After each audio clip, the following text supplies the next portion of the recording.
কি বলবো, মানে ওই তো এক রাত থাকলে চাকরি, না থাকলে নাই। তো যার দরজায় যে কড়া নাড়িয়েছি সেই জায়গায় এই অবস্থা। শেষ পর্যন্ত আমি হচ্ছে মানুষের বাড়িতে কাজ নেওয়ার জন্য গেলাম। প্রথম দিন কাজ নিয়েছি, কাজ করেছি। হ্যাঁ, মানে আমার ধান্দা আমি যে কোনো কাজ করব, কিন্তু কোনো বিনিময়ে হচ্ছে দেহ বেচবো না কারো কাছে। আমি কাজ নিলাম, নেওয়ার পরে সেদিন প্রথম দিন তো কাজ করেছি। পরের দিন হচ্ছে যে আমি কাজে গিয়েছি, যেয়ে দেখি মহিলাটা কাজে নেই, পুরুষ মানুষটা বাসায়। আমাকে দেখে বেটা দরজা টরজা লাগিয়ে দিয়ে, হ্যাঁ, বলতেছে তুমি এত সুন্দর। ওখানেই মনে করো আমাকে সে যা করার করে দিছে।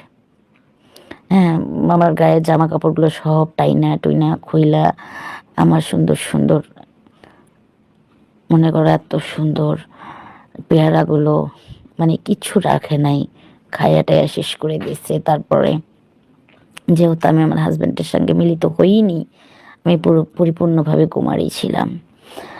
সে হচ্ছে যে মানে ছিন্ন বিচ্ছিন্ন করে ক্ষুধার্ত কোনো জানোয়ারের মতো আমার ওপর ঝাঁপায় পড়ছে। তারপর আমাকে ইচ্ছে মতো আমার কাছ থেকে মজা নিচ্ছে।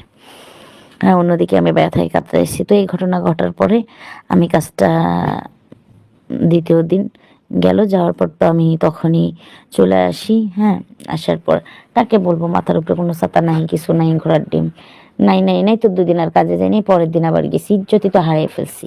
এখন হচ্ছে আমার কথা আমার তোমাকেও দেখার আছে।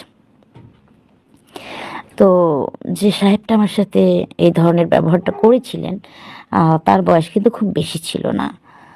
তার বয়স 35 বা 38, এ ধরনের, খুব কম বয়সী।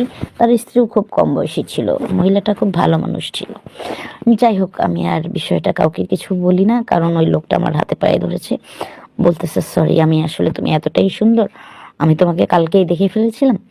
তো যাই হোক, বিষয়টা তুমি কাউকে বলো না, তোমার ভালো মন্দ আপদ বিপদ আমি সব কিছু দেখবো। তো এইভাবে আমি ওখানে আরো বেশ কয়েকদিন অবস্থান করি। করার পরে ওই লোকের সাথে আমার সম্পর্ক আরো গভীর হয়।